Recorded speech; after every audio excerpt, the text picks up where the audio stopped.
Pertanyaan untuk calon gubernur nomor urut 2 tentang lingkungan hidup, perubahan iklim, dan penanggulangan bencana. Berdasarkan data BNPB tahun 2023, jumlah bencana alam yang terjadi di Jawa Tengah relatif tinggi, yaitu tanah longsor 125 kasus, banjir 95 kasus, dan kekeringan 21 kasus. Jumlah dan jenis bencana di Jawa Tengah diperkirakan akan semakin meningkat setiap tahun. Pertanyaannya, bagaimana strategi paslon untuk memitigasi bencana alam dan tata kelola pasca bencana di wilayah Jawa Tengah? Waktu Anda menjawab 3 menit dimulai sejak Anda berbicara. Baik, terima kasih saudara moderator. Jawa Tengah dijuluki sebagai supermarket bencana karena sering mengalami berbagai macam bencana. Tahun 2023, Jawa Tengah merupakan salah satu dari 5 provinsi yang sering mengalami bencana alam. Oleh karena itu, untuk memitigasi hal ini, yang pertama, kita akan ciptakan penanggulangan bencana secara terpadu. Apa itu? Yang pertama, kita akan menggunakan aplikasi Jateng Ngopeni. Jadi Jateng Ngopeni ini adalah merupakan sistem deteksi dini kepada masyarakat kita, baik itu yang mulai rob banjir, kemudian longsor, gunung Merapi, kita aplikasikan dalam Jateng Ngopeni sebagai perintangan dini.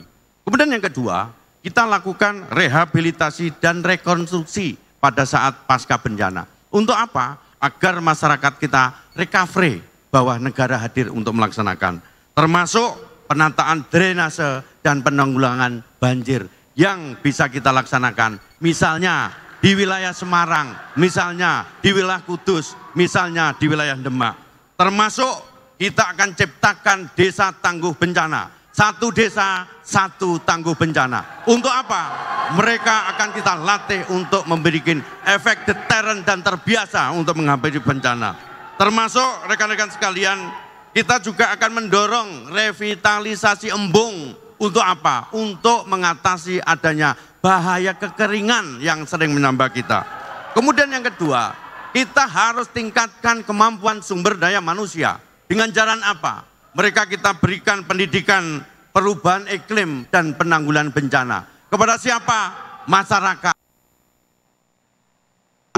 yang terikat dengan bencana itu sendiri. Yang kedua, penguatan kapasitas daripada personel BPBD-nya, berikut Satgas Targananya, sehingga mereka mampu siap pakai kapanpun, dimanapun bencana itu berada. Yang terakhir, kita lakukan sekolah aman bencana. Untuk siapa? Bagi siswa, bagi pekerja, termasuk tenaga kesehatan. Demikian. Masih ada waktu, mau ditambahkan? Silakan. Silakan. Ya, saya akan menambahin sedikit bahwa kita juga butuh recovery hutan. Saya pernah melihat hutan yang ada di Jawa Tengah semakin gundul, maka kita akan mengajak masyarakat dalam desa untuk revitalisasi hutan kita sebagai penanggulangan bencana banjir di kawasan Kabupaten Pati. Terima kasih. Masih ada waktu, mau ada tambahan lagi Bapak-Bapak? Dicukupkan? Baik, kita hentikan waktunya.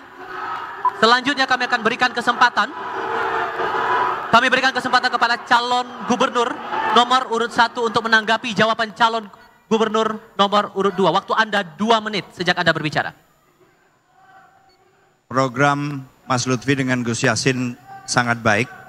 Saya hanya menambahkan saja bahwa bencana alam ini ada yang disebabkan oleh human.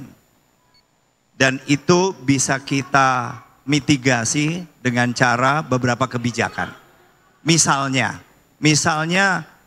turunnya permukaan tanah karena penggunaan air tanah yang berlebihan.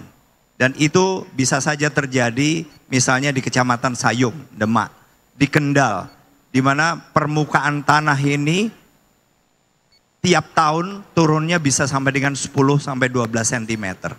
Dan ini merupakan salah satu akibat dari penggunaan air tanah yang berlebihan. Mitigasinya, kita berlakukan kebijakan-kebijakan yang mengenakan pajak lebih tinggi, misalnya khususnya untuk penggunaan air tanah. Sedemikian rupa sehingga yang digunakan lebih ke air permukaan. Jadi bukan air tanahnya. Nah, kemudian juga misalnya banjir yang disebabkan oleh gundulnya hutan, dan ini juga bisa kita berikan insentif kebalikannya. Insentif bagi usaha-usaha atau perusahaan-perusahaan yang kemudian bisa menunjukkan bahwa mereka bisa menghijaukan kembali sektornya atau propertinya maupun usaha di sekitarnya, sedemikian rupa sehingga kita meringankan, memberikan insentif kepada mereka, tetapi juga usaha untuk memitigasi itu dilakukan oleh swasta. Dan karena mereka yang punya kepentingan, saya meyakini ini akan lebih efektif. Karena biasanya usaha-usaha itu ingin berusaha dalam jangka yang cukup panjang. Baik. Giliran Cagup nomor urut 1 sudah, sekarang saya berikan kesempatan kepada Cagup nomor urut 2 memberikan respon atas tanggapan dari Cagup nomor urut 1. Waktu Anda 2 menit sejak Anda berbicara. Baik, terima kasih Mas Andika. Mungkin ini akan saya menambahkan bahwa yang paling utama terkait dengan penurunan air tanah, kita harus lakukan penegakan perda sehingga tidak ada lagi dalam pengambilan air tanah semena-mena. Perda itu diatur dan dilaksanakan evaluasi pengambilan air tanah adalah 1 tahun sekali. Manakala saya dengan Gus Yassin nanti menjadi gubernur, perda itu akan kaya revisi untuk 3 bulan sekali kita lakukan evaluasi pengambilan air tanah untuk tidak dilakukan semena-mena. Itu yang pertama. Kemudian yang kedua, apa solusinya? Kita harus menggunakan desalinasi. Dengan apa? Untuk merubah air tawar menjadi air, air asin menjadi air tawar. Yang sudah dilaksanakan oleh Undip, yang sekarang dipraktekkan di Sayung. Jadi air asin kita rubah menjadi air tawar. Sehingga pengambilan air yang semena-mena, yang tidak melayani aturan, yang melanggar aturan sebagai perda, dapat dimitigasi dengan adanya pengambilan atau alat yang sudah dicontohkan oleh Undip. Oleh karena itu, saya nanti akan berjanji bahwa untuk selanjutnya koordinasi dengan BUMD kita, dengan BUMD kita untuk melaksanakan kegiatan dengan adanya penggunaan air tanah itu sendiri. Demikian selesai. Masih ada waktu? Ada tambahan? Atau cukup? Oke, kita hentikan waktunya dan kita beri apresiasi untuk kedua pasangan calon untuk sesi kali ini.